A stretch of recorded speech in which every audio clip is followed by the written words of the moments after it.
Hello दोस्तों, tricks for all students में आप सभी का एक बार फिर से स्वागत है। दोस्तों, आज की इस वीडियो में हम हिंदी भाषा संप्रेषण और संचार के अंतर्गत आपका जो संवाद लेखन का टॉपिक है इसको कवर करेंगे। इसके साथ ही दोस्तों, जिन बच्चों के पास हो सकता है किसी कोई बच्चा हो जिसके पास हिंदी भाषा संप्रेषण का संचार का सब्जेक्ट ना हो, लेकिन फिर भी उसको अगर संवाद लेखन का टॉपिक पढ़ना है तो वो भी इस वीडियो को देख सकता है। आज के इस वीडियो में हम संवाद लेखन को पूरी तरह कवर करेंगे और यहाँ पे सारी बातें होंगी, बस आप वीडियो को पूरा देखना ताकि सारी बातें आपको समझ में आ सकें। सारी चीज़ें बहुत आसान है, आपको अच्छे से समझ में आ जाएगा। अब संवाद लेखन को समझाने से पहले मैं आपको इसका एक उदाहरण दिखाऊंगा।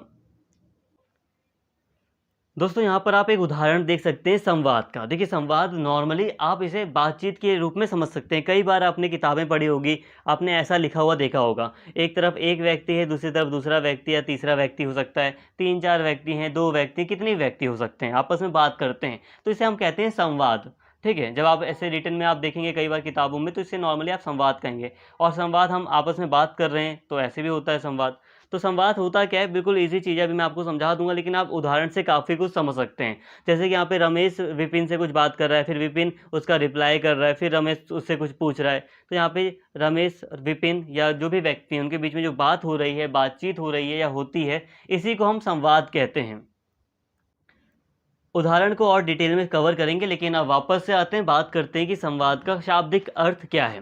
देखिए दोस्तों, संवाद हिंदी में संवाद के लिए अनेक पर्याय विद्यमान हैं, जैसे कि वार्तालाप, कथोपकथन, बहस, वाद विवाद आदि। सामान्यतः 2 या 2 से अधिक व्यक्तियों के बीच बातचीत को संवाद कहते हैं। इस प्रकार संवाद विचार की अभिव्यक्ति का माध्यम है। सिंपल सी बात है, अगर हम बात करें संवाद की, तो संवाद के कई सारे पर्यायवाची शब्द मौजूद हैं। जैसे कि संवाद को वार्तालाप भी कह दिया जाता है, कथोपकथन भी कहा जाता है, बहस भी कह दिया जाता है कि बहस हो रही है तो संवाद ही एक तरह का। वाद विवाद के रूप में भी कई बार संवाद को समझ लिया जाता है। लेकिन आप मतलब सिंपल हिंदी में अगर मैं बात करूं तो संवाद को आप बातचीत या वार्तालाप के रूप में काफ़ी अच्छे से समझ सकते हैं। संवाद क्या है? संवाद एक तरीका है जिसके द्वारा विचारों को प्रस्तुत किया जाता है। तो ये भी एक कम्युनिकेशन की ही तरह ये भी एक तरीका ही है, उसी से मिलता जुलता है। तो विचारों को प्रस्तुत किया जाता है संवाद के द्वारा। अब ये जो संवाद है, ये आमने सामने बैठकर भी हो जाता है और एक दूसरे से दूर रहकर भी स्थापित किया जा सकता है। आज के वैज्ञानिक युग में संवाद के कई माध्यम विकसित हो चुके हैं, जैसे दूरभाष, इंटरनेट, पत्र, वीडियो कॉन्फ्रेंसिंग आदि। ये संवाद के सामान्य माध्यम है। तो दोस्तों, सिंपल सी अगर हम बात करें तो संवाद जो बातचीत है, जो वार्तालाप है, वो हम आमने सामने बैठकर भी कर सकते हैं। बाकी कॉल करके हम दोस्त से बात कर सकते हैं। अगर हमारा दोस्त दूर बैठा है तब भी हम उससे बात कर सकते हैं। तो मतलब यही है कि संवाद आप सामने बैठकर भी कर सकते हो, दूर दूर रहकर भी व्यक्ति संवाद आपस में कर सकते हैं। इंटरनेट की दुनिया है, दूरभाष है, वीडियो कॉन्फ्रेंसिंग है, पत्र, लेटर लिखकर भी हम बातचीत करते हैं। इधर से एक व्यक्ति लेटर लिखता है, फिर उधर से रिप्लाई में दूसरा व्यक्ति लेटर लिखता है। तो ये भी बात करने का तरीका है। ईमेल के थ्रू बात होती है, ठीक है, व्हाट्सएप चैटिंग होती है। तो ये भी एक संवाद का तरीका आप मान सकते हैं। मान सकते ही नहीं है, संवाद का यही तरीका है आज की दुनिया में। साहित्य संवाद का एक विशिष्ट माध्यम है। अगर हम साहित्य के कॉन्टेक्स्ट में बात करें तो जो साहित्य होते हैं, हिंदी के जो साहित्य होते हैं या कोई भी साहित्य जो होता है, वो भी संवाद का एक तरीका है, एक माध्यम है। इसमें लेखक पाठक के साथ संवाद स्थापित करता है। इसमें संवाद कैसे होता है? तो जो लेखक है वो पाठक के साथ बात कर रहा है, मतलब लेखक ने अपनी बात लिख दी और फिर जो पढ़ने वाले व्यक्ति हैं वो जब लेखक की बात को पढ़ रहे हैं, तो लेखक और पढ़ने वाले व्यक्ति के बीच में भी एक संवाद होता है। साहित्य की नाटक विद्या संवाद का एक चिर परिचित माध्यम है, जिसमें जीवन का चयन करके दर्शकों को नई दिशा प्रदान की जाती है। सिंपल सा कहा जा रहा है कि साहित्य भी एक विशिष्ट प्रकार का माध्यम है संवाद का। इसके द्वारा भी कई सारी जानकारियाँ या कई सारी चीज़ें फैलाई जाती हैं, संवाद किया जाता है। ये भी काफ़ी चिर परिचित मतलब पुराने समय से चलता आ रहा है। वस्तुतः संवादों का क्षेत्र बहुत विस्तृत है। नाटक के अलावा उपन्यास, कहानियों, पत्र आदि में भी संवाद होते हैं। उपन्यासों के संवाद क्योंकि पढ़ने के लिए लिखे जाते हैं, इसलिए लंबे लंबे होते हैं, उनमें विश्लेषण की संभावनाएं अधिक होती हैं। तो दोस्तों, यहाँ पे उनकी भाषा भी अपेक्षाकृत गंभीर होती है। तो यहाँ पे यही कहा जा रहा है, जैसे कि जो साहित्य है, ये भी एक संवाद का एक बहुत विशिष्ट माध्यम है। इसी के कॉन्टेक्स्ट में अगर हम बात करें तो जो नाटक लिखे जाते हैं, जो उपन्यास हैं, जो कहानियाँ हैं, इनमें भी संवाद हम देख सकते हैं। स्पेशली अगर हम बात करें उपन्यासों की, तो उपन्यासों को क्योंकि पढ़ने के लिए लिखा जाता है, इसलिए इनमें जो संवाद होते हैं वो काफ़ी विस्तृत होते हैं, काफ़ी लंबे होते हैं। एक्चुअल में देखिए दोस्तों, आपने उपन्यास देखी भी होगी, एक मोटी-मोटी किताबें आपने देखी होगी, पहले के लोग इसे बहुत पढ़ते थे, ठीक है? इसमें मतलब एक कहानी होती है पूरी, तो जो कहानी होती है वो संवाद के द्वारा होती है, कई सारी संवादों के द्वारा कहानी लिखी जाती है, संवाद कर रहे होते हैं आपस में कई सारे व्यक्ति। तो ऐसे में ये काफ़ी, क्योंकि पढ़ने के इंटरेस्ट से लिखी जाती है तो काफ़ी मोटी होती है, यानी कि बहुत लंबे संवाद इसमें दिए गए होते हैं। और इनकी जो भाषा होती है वो थोड़ी अपेक्षाकृत गंभीर होती है। गंभीर का मतलब है, ऐसा नहीं है कि उन्हें कोई भी समझ लेगा, ऐसा नहीं कि कोई भी व्यक्ति आसानी से समझ ले भाषा को, बल्कि उसी की स्टोरी के अकॉर्डिंग बात लिखी जाती है, मतलब भाषा का प्रयोग किया जाता है स्टोरी के अकॉर्डिंग। कहानियों में संवाद बहुत छोटे होते हैं, क्योंकि कहानी का धरातल बहुत छोटा होता है, इसलिए संवाद छोटे और सारगर्भित होते हैं। समाचार पत्रों एवं दूरदर्शन अथवा दूसरे समाचार चैनलों में जो संवाद लिखे जाते हैं उनमें समसामयिक विषयों और घटनाओं का सापेक्षित विश्लेषण प्रस्तुत किया जाता है। इस प्रकार संवाद विषय प्रस्तुति का सटीक माध्यम है। इसके साथ ही दोस्तों, अगर हम बात करें कहानी वगैरह की, तो कहानियों में आप देखेंगे बहुत छोटे आपको संवाद देखने को मिलेंगे। स्पेशली उपन्यास के विपरीत अगर हम बात करें तो कहानियों में छोटे आपको संवाद देखने को मिलेंगे। आप खुद ही देखिए, आप कभी कोई कहानी पढ़ते हैं, तो मान लीजिए आप कहानी पढ़ रहे हैं, अगर एक किताब में पढ़ रहे हैं, तो किताब में बड़े बड़े अक्षरों में एक जो कहानी लिखी रहती है नॉर्मली, वो दो पेज में ही ख़त्म हो जाती है, ठीक है? तो उसमें बहुत कम आपको संवाद देखने को मिलेगा। जैसे कि आप नॉर्मली कहानी अगर आप देखेंगे, सर्च करेंगे, तो जो कहानियाँ मिलेंगी संवाद के द्वारा, कहानियाँ आपको इतनी बड़ी नहीं मिलेगी जितनी बड़े उपन्यास होते हैं। तो ये बात है यहाँ पर। इसके साथ ही अगर हम बात करें जैसे कि समाचार पत्र, दूरदर्शन वगैरह की बात करें, जो चैनल हैं, न्यूज़ चैनल्स हैं, उनकी बात करें, तो इनमें भी संवाद होता है। लेकिन ये संवाद कैसे, किन विषयों पर होता है? मुख्य रूप से जो चल रहे होते हैं, जो समकालीन जो विषय होते हैं, समसामयिक जो टॉपिक्स होते हैं, जो वर्तमान समय के जो इम्पोर्टेंट कंसर्न होते हैं, उनके ऊपर ये लिखा जाता है, ठीक है? और इस तरह ये भी एक बहुत सटीक संवाद का माध्यम है। आप खुद सोचिए, आप यहाँ पे थोड़ा ध्यान दीजिए किस तरह समाचार पत्र संवाद कर रहे हैं। देखो, समाचार पत्र में एक लेखक है जो अपनी सारी बातें लिख रहा है, ठीक है? उसने अपना 2 पैराग्राफ में उसने सारी बातें लिख दी हैं। अब उस पैराग्राफ को एक व्यक्ति पढ़ रहा है, तो इस तरह से भी संवाद हो रहा है कि एक व्यक्ति आपको कुछ बता रहा है और आपने उसकी बात को सुना, ठीक है? आपने उसकी बात को पढ़ा, तो ये इस तरह का संवाद है। आई होप आप यहाँ पे बात समझ रहे हैं। इसके साथ ही कई बार इंटरव्यू वगैरह लिए जाते हैं किसी व्यक्ति का न्यूज़ चैनल वगैरह में, तो वो भी एक संवाद है। अब हम बात करते हैं दोस्तों संवादों का महत्व। तो यहाँ तक हमने काफ़ी बात कर ली संवाद के कॉन्टेक्स्ट में। आई होप यहाँ तक आपको काफ़ी बातें क्लियर होंगी। नहीं भी क्लियर हैं तो एट द एंड तो आपको सारी ही चीज़ें आराम से समझ में आ जाएंगी। कई बार क्या होता है, जो चीज़ आसान होती है वो हमें बाद में समझ में आती है, जो चीज़ मतलब हमें पहले समझनी चाहिए। ये सारी चीज़ें सिलेबस के ऊपर ही डिपेंड है। संवादों का महत्व। अब महत्व की और हम बात करें यहाँ पर, हालांकि महत्व के अलावा भी कई सारे बिंदु हैं इंपॉर्टेंट। संवाद किसी बात को एक व्यक्ति से दूसरे व्यक्ति तक या एक स्थान से दूसरे स्थान तक पहुँचाने का माध्यम है। संवाद जीवन से जुड़ा है और उसके द्वारा संप्रेषण कार्य को प्रस्तुत किया जाता है, मतलब बातचीत की जाती है। सिंपल सी बात है, संवाद एक ऐसा तरीका है जिसके द्वारा बातचीत यानी कि कम्युनिकेशन किया जाता है और इसी के द्वारा एक स्थान से दूसरे स्थान तक जो सूचना वगैरह है उसको पहुँचाया जाता है या व्यक्ति से संपर्क किया जाता है।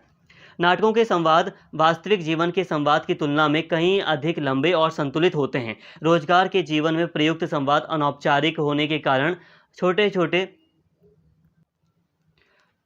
छोटे तथा बोलचाल की भाषा के होते हैं। वहीं उपन्यास, कहानी और आत्मकथा में प्रयुक्त संवाद विश्लेषणात्मक और वर्णनात्मक होने के कारण लंबे लंबे हो सकते हैं। देखिए दोस्तों, अगर हम बात करें तो नाटकों के संवाद वास्तविक जीवन में, यहाँ पे बस यही कहा जा रहा है कि नाटक वगैरह में जो संवाद हमें देखने को मिलते हैं वो वास्तविक जीवन से थोड़े ज़्यादा देखने को मिलेंगे। आपको संतुलित रूप भी देखने को मिलेगा और थोड़े लंबे भी देखने को मिलेंगे। अब कोई नाटक रचा जा रहा है, नाटक मतलब कोई नाटक पूरा लिखा जा रहा है, तो नाटक भाई बहुत लंबा होता है, ठीक है? तो हकीकत मान लो कोई कम समय में भी 2 व्यक्तियों के बीच में कोई बात हुई या कोई संवाद हुआ था, अब उसे नाटक के रूप में परिवर्तित किया जाता है, तो उसे और थोड़ा लंबा भी किया जाता है, संतुलित रूप में भी किया जाता है। इसके साथ ही दोस्तों यहाँ पे एक ये वाली जो लाइन है, आप हो सकता है इसको कट कर लो, क्योंकि इसमें अनौपचारिक वर्ड लिखा है। क्योंकि जो रोजगार वगैरह होता है तो कई बार वहाँ पे हम औपचारिक बातें करते हैं, ऑफिशियल बातें करते हैं, तो इस लाइन को आप कट कर लें नोट से। बाकी हाँ, जो उपन्यास है, कहानी है, जो आत्मकथा है, इसमें जो संवाद होता है वो विश्लेषणात्मक और वर्णनात्मक होने के कारण लंबे-लंबे हो सकते हैं। उपन्यास वगैरह में भी या कहानी में भी, आत्मकथा स्पेशली जो आत्मकथा वगैरह होती है, तो इसमें भी जब कहीं अच्छे से वर्णन वगैरह किया जाता है किसी चीज़ का, तो हो सकता है कि संवाद लंबे हो सकते हैं। ये सामान्य बातें थी। वर्णन के द्वारा पात्रों के सूक्ष्म मनोभावों, प्रतिक्रियाओं, संकल्प विकल्प, विचार विमर्श आदि का प्रभावशाली चित्र प्रस्तुत नहीं किया जा सकता। इस काम के लिए संवादों का सहारा लिया जाता है। देखिए दोस्तों, संवादों के जरिए भावनाओं को व्यक्त करने का भी प्रयास किया जाता है। देखिए, अगर हम कहानी लिख रहे हैं तो अगर हम बिना संवाद के लिखेंगे तो हम भाव व्यक्त नहीं कर पाएंगे। लेकिन जब हम संवाद लिखते हैं तो हम उसमें ब्रैकेट में लिख देते हैं कि रमेश गुस्से में, ठीक है, रमेश गुस्से में, और फिर क्या बोल रहा है, तुम यहाँ से चले जाओ, तुम यहाँ से चले जाओ। तो हम समझ जाते हैं कि हाँ, रमेश गुस्सा हो गया और रमेश उससे कह रहा है, जिस भी व्यक्ति है, कोई विपिन से कह रहा है तुम यहाँ से चले जाओ। तो हम समझ जाते हैं कि ये जो व्यक्ति है वो गुस्से में बोल रहा है। तो संवादों के द्वारा भावों को व्यक्त किया जाता है, मन में क्या भाव है किसी व्यक्ति के, ठीक है। और भी बहुत सारी जो विचार वगैरह हैं, इसको अच्छे से व्यक्त करने का प्रयास किया जाता है संवाद के द्वारा। यही नहीं, संवाद पात्रों को सजीव बना देते हैं तथा कथानक में नाटकीयता का समावेश करके उसके प्रभाव को बढ़ा देते हैं। कभी कभी संवाद का कोई विशिष्ट वाक्य पूरी रचना का केंद्र बिंदु साबित हो जाता है। देखिए दोस्तों, जो संवाद है इसके द्वारा अगर हम बात करें तो कई बार जो पात्र होते हैं संवाद में, वो हमें सजीव लगने लगते हैं। अब जब संवाद के द्वारा जब आप पढ़ोगे ना, तो आप थोड़ा सा एहसास होता है कि हाँ, ये चीज़ें ऐसे हो रही हैं, ठीक है, मतलब ये भाव व्यक्त किया जा रहा है या ये वाली चीज़ ऐसी है।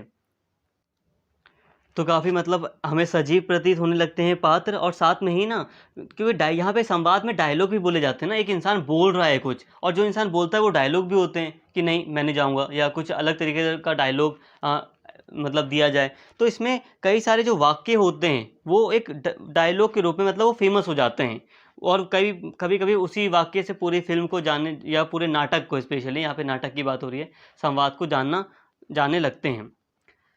इसके साथ ही आप वैसे यहाँ पे फिल्म का भी उदाहरण ले सकते हैं, क्योंकि जो फिल्म होती हैं वो भी तो किसी उपन्यास के ऊपर डिपेंड होती हैं, किसी कहानी से ली गई होती हैं। तो पहले राइट किया जाता है ना, लिखा जाता है। तो जरूर, तो वैसे भी बोल कर आप कह लो संवाद या लिख कर कह लो संवाद, तो संवाद होता है। तो संवाद आई होप आपको समझ में आ रहा है। संवाद का मतलब बस यही है कि बातचीत होना, वार्तालाप होना। अब ये वार्तालाप पेन कॉपी हम लेकर लिख कर हम वार्तालाप कर रहे हैं, चाहे हम फेस टू फेस करें। संवाद कथा वस्तु के विकास, लेकिन यहाँ पर जितनी बातें नॉर्मली हो रही हैं वो थोड़ा साहित्यिक रूप में हो रही हैं। संवाद कथा वस्तु के विकास और पात्रों के चरित्र चित्रण में सहायक सिद्ध होते हैं, अर्थात संवादों की भाषा पात्रानुकूल होती है। यदि कोई शिक्षक पात्र है तो उसके संवादों में शब्द चयन और वाक्य गठन उसी के अनुसार शुद्ध और मानक होना होगा।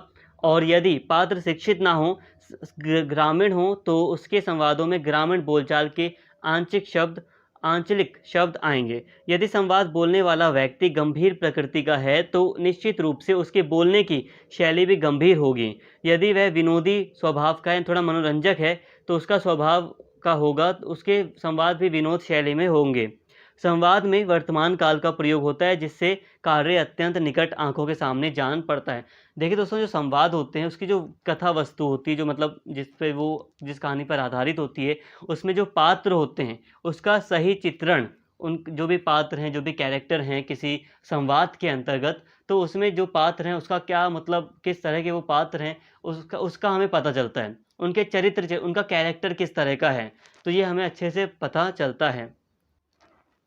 जैसे कि कई सारी कॉमिक्स वगैरह पहले आया करती थी, जैसे कि आज एक कार्टून है मोटू पतलू। तो पहले के जो लोग हैं वो कहते थे कि हम इसे कॉमिक्स के रूप में पढ़ते थे, एक किताब के रूप में इसे हम नॉर्मली मनोरंजन के लिए पढ़ते थे। तो अब ऐसे में अलग अलग जो व्यक्ति थे, जो भी किरदार हैं मोटू पतलू के, अब वो अलग अलग जो डायलॉग बोलेंगे संवाद के अंतर्गत, जब वो डायलॉग बोलेंगे तो हम काफ़ी अच्छे से उनके मतलब चरित्र को समझ सकते हैं कि हाँ, ये व्यक्ति है तो इसका ये पर्सनल अपना डायलॉग है। तो हम मतलब काफ़ी अच्छे से समझ पाते हैं। जो संवाद है उसके माध्यम से हम काफ़ी अच्छे से हर एक व्यक्ति का चरित्र समझ पाते हैं कि कौन व्यक्ति गुस्से वाला है, कौन व्यक्ति थोड़ा सा सीधा है, कौन व्यक्ति चालाक है। तो हम संवाद के माध्यम से समझ जाते हैं, क्योंकि जब हम संवाद पढ़ते हैं तो उसके ब्रैकेट में कई सारी बातें लिखी रहती हैं जो हमें समझाती हैं। इसके साथ ही जो संवाद हो रहा है वो उसी व्यक्ति के उसमें जो भाषा का प्रयोग होता है वो उसी व्यक्ति के अनुसार ही होता है। मान लो कोई इंग्लिश का टीचर है तो वो अलग तरीके से बात करेगा, कोई हिंदी का टीचर है तो उसकी बातों में थोड़े अलग शब्द आएंगे। इसके साथ ही कोई ग्रामीण है शिक्षक, यहाँ पे उदाहरण है, तो वो ग्रामीण तरीके से थोड़ा बोलेगा, कुछ शब्द उसके ग्रामीण होंगे, तो ये सारी चीज़ें होंगी। इसके साथ ही जो संवाद होता है उसमें जो व्यक्ति है वो जिस प्रकृति का है, उसका जो कैरेक्टर, मान लो कोई बूढ़ा व्यक्ति है, कोई सख्त है, अपने पुराने विचारों से प्रभावित व्यक्ति है जो नहीं चाहता कि समाज में नए कानून आए, पुरानी जो व्यवस्था है, जो कानून है वो बने रहें, कोई ऐसे स्वभाव का व्यक्ति, थोड़ा रूढ़िवादी कोई व्यक्ति है, तो हो सकता है ना उसकी जो प्रकृति है वो थोड़ी गंभीर है। गंभीर का मतलब ये कि वो थोड़ा सीरियस रहता है, तो उसका जो स्वभाव होगा, उसके जो डायलॉग्स या जो भी बातचीत वो करेगा उसमें थोड़ा सीरियसनेस हमें दिखाई देनी चाहिए, मतलब गंभीरता हमें दिखाई देनी चाहिए, तो उसी व्यक्ति के अनुरूप होगा। कोई मनोरंजक व्यक्ति है, मनोरंजक में बात करता है, हंसी मजाक करता है, तो उसकी बातों में वैसी चीज़ें झलकनी चाहिए। तो यही होता है संवाद। संवाद में ये सारी चीज़ें हमें पता भी चलती हैं। तो ये एक महत्व है बहुत बड़ा कि संवाद में हमें काफ़ी अच्छे से एहसास होता है, व्यक्ति के चरित्र चित्रण किया जाता है काफ़ी अच्छे से। आई होप यहाँ तक आपको बात क्लियर होगी। अब हम बात करते हैं यहाँ पर संवाद लेखन की प्रक्रिया की। अब आखिर क्या प्रक्रिया होती है इसकी नॉर्मली, तो इसकी प्रक्रिया देख लीजिए। हमने इस जितनी भी हम अनुच्छेद लेखन हो या जितने भी तरह के लेखन है उसमें हम सब में प्रक्रिया देख रहे हैं। प्रक्रिया हमें बस ये बताती है कि किस तरह से हम संवाद लेखन या जो भी लेखन है हम उसे किस तरह से लिख सकते हैं, साथ में हमें किन बातों का ध्यान रखना चाहिए। संवाद लिखते समय सबसे महत्वपूर्ण होता है कथा वस्तु अथवा विषय वस्तु का विश्लेषण।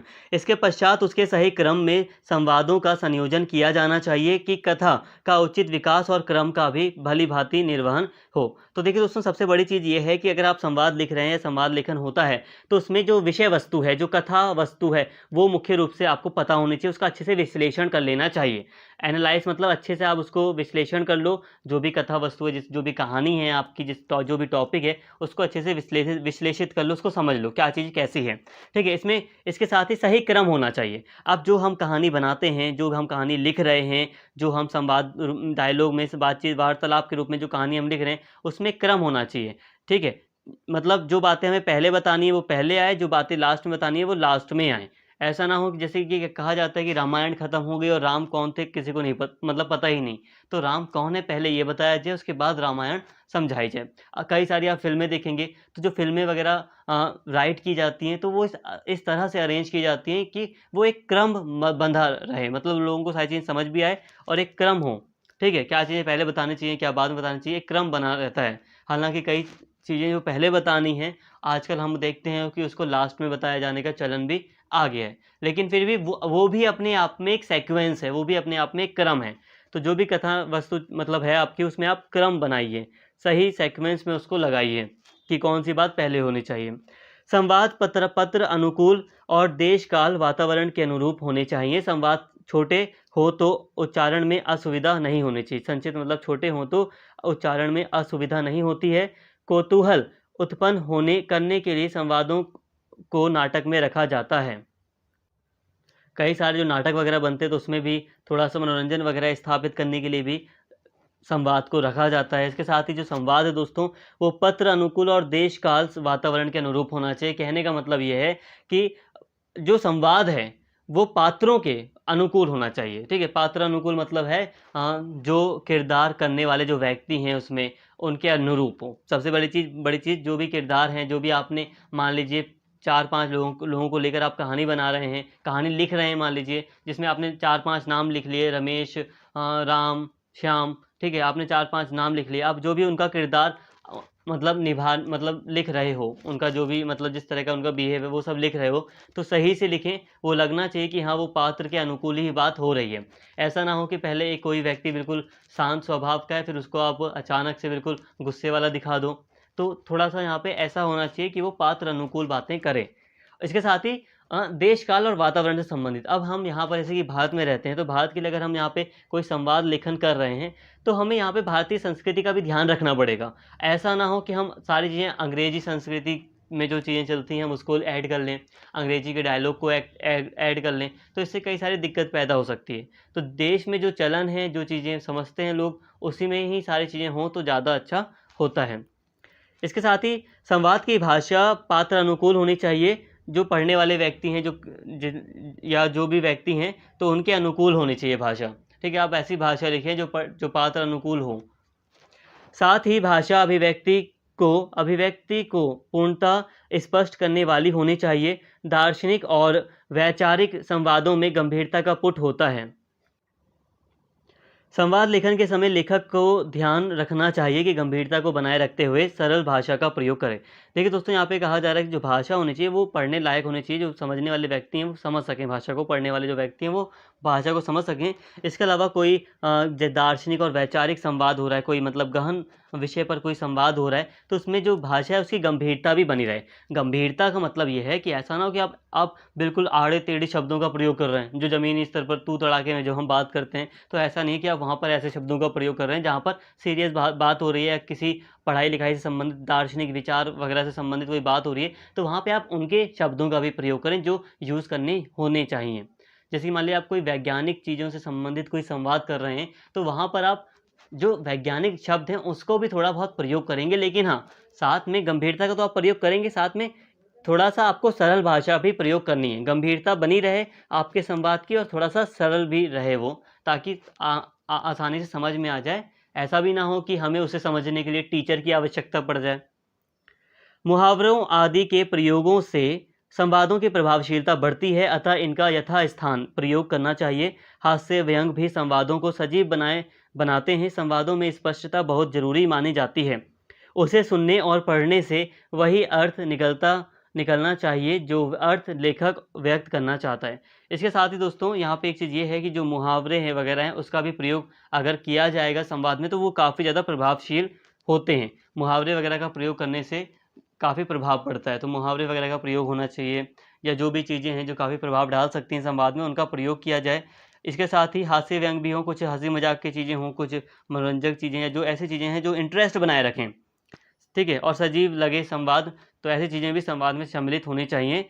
इसके साथ ही जो संवाद होता है वो स्पष्ट होना चाहिए, ताकि जो पढ़ने वाले व्यक्ति हैं, जो पाठक वगैरह हैं, वो उसको सही से समझ सकें, उसका अर्थ सही से निकाल सकें जो लेखक समझाना चाहता है। तो यहाँ तक हमने बात कर लिया अच्छे से कि क्या होता है, क्या है संवाद लेखन की प्रक्रिया, इसको हमने अच्छे से समझ लिया। सारी बातें संवाद लेखन से ही जुड़ी हैं, आपको सारी चीज़ें समझ में आ गई हैं। कोई भी अगर टॉपिक आपके एग्जाम में आएगा तो आपको सारी बातें आपको लिखनी चाहिए जितनी आपको पता है। बाकी समय के अनुसार आप तय करेंगे कि आपको कितना समय मिला है, कितना आपको लिखना है, थोड़ा ध्यान देना है इन सब चीज़ों पर। बाकी हम यहाँ पे आगे बढ़ें तो यहाँ पे देखिए आप एग्जाम्पल थोड़ा सा देख सकते हो, उदाहरण हम यहाँ पे ले सकते हैं। जैसे कि यहाँ पे दो मित्रों का उदाहरण दिया गया कि किस तरह से संवाद दो मित्रों के बीच में हो सकता है या होता है। जैसे कि रमेश और विपिन। रमेश बोल रहा है अरे मित्र कैसे हो, विपिन बोल रहा है भाई सब बढ़िया। रमेश कह रहा है कल कहाँ थे, दिखे ही नहीं। विपिन कह रहा है मुस्कुराते हुए क्यों बताऊँ, कहाँ गया था, तू मुझे अपनी सारी बात बताता है क्या। तो मतलब वो कह रहा है कि भाई मैं क्यों बताऊँ तुझे, तू बताता है मुझे, हंसते हुए कह रहा है। रमेश कह रहा है खींचते हुए अच्छा अच्छा बच्चू, हमसे ही होशियारी, ठीक है, मतलब अच्छा ऐसे, तो ऐसी बातें हो रही है। फिर विपिन कह रहा है अरे नहीं मजाक कर रहा था, बुरा क्यों मान रहा है, वास्तव में मेरे घर मेहमान आ गए थे इसलिए नहीं आया। रमेश विपिन के कंधे पर हाथ रखते हुए कोई नहीं चल छोड़ यार, चल मैच देखते हैं। तो ये नॉर्मली सामान्य बात होती रहती है आप लोगों की, आपके दोस्त से होती होगी। तो ऐसा ये संवाद है, बातचीत है, वार्तालाप है। इसके अलावा एक और आपकी यहाँ पे रीडिंग में दिया गया था एक छोटा सा एग्जाम्पल, यहाँ पे एक और है। विदेशिया से लिया गया संवाद, एक नाटक था विदेशिया, ठीक है। विदेशिया थोड़ा विदेशिया की तरह है कि एक व्यक्ति यहाँ पे विदेश कलकत्ता चला जाता है, आई थिंक, यहाँ तक मुझे याद है, ठीक है। तो उससे संबंधित था ये, विदेश तो नहीं लेकिन कलकत्ता दूर चला जाता है गांव से व्यक्ति, तो उससे ये संवाद लिया गया है थोड़ा सा। हालांकि ये भोजपुरी भाषा में है, तो आप लोग चाहें तो इसे पढ़ सकते हैं। बाकी मैंने हल्का सा आपको ऑलरेडी यहाँ पे एक एग्जांपल दे दिया जो आप अच्छे से समझ सकें, हम समझ सकें अच्छे से। बाकी आप चाहें तो इसे भी पढ़ सकते हैं, ठीक है। ये भी एक संवाद का एग्जाम्पल है। तो संवाद वैसे किसी भी भाषा में हो सकता है, स्थानीय भाषा में इसे आप ले सकते हैं, इसे आप पढ़ सकते हैं। तो आई होप यहाँ तक आपको सारी बातें समझ में आ गई होंगी। तो यहाँ पर हमने संवाद लेखन को पूरी तरह पढ़ लिया। आई होप आपको सारी बातें समझ में आई होंगी। अगर नहीं भी समझ में आई तो यही कहूँगा दोस्तों, एक बार आप अगर वीडियो और देख लेंगे तो काफ़ी बेटर तरीके से सारी चीज़ें आपके माइंड में बैठ जाएंगी। वैसे फ़िलहाल आई थिंक आपको समझ में आ गया होगा, बहुत ईजी टॉपिक है ये। और जितना आपको मतलब अगर कोई शब्द अगर आपको हार्ड लगता है तो आप हो सकता है उसकी जगह आसान शब्द अपनी भाषा में भी यूज़ कर सकते हैं। जैसे कि यहाँ पर एक शब्द था, यहाँ पर एक शब्द था जैसे कि आंचलिक, अब ये आंचलिक शब्द है, अब इसका क्या अर्थ निकालेंगे आप। देखिए यहाँ पर आप अपने अकॉर्डिंग यहाँ पे अपना आप थोड़ा बहुत आप कर सकते हैं। जैसे कि यहाँ पे ग्रामीण बोलचाल के कुछ शब्द आएंगे, ऐसा लिख लो, कुछ शब्द। आंचलिक मतलब कुछ लिख दो यहाँ पर हल्का सा, कोई दिक्कत नहीं, बस आप समझा दो। ठीक है, आई होप बातें आपको समझ में आ गई होंगी। वीडियो अगर आपको अच्छी लगी हो तो प्लीज़ चैनल को सब्सक्राइब कर लें, वीडियो को लाइक करें, शेयर करें और कमेंट करके अपना फीडबैक जरूर दें। Thank you.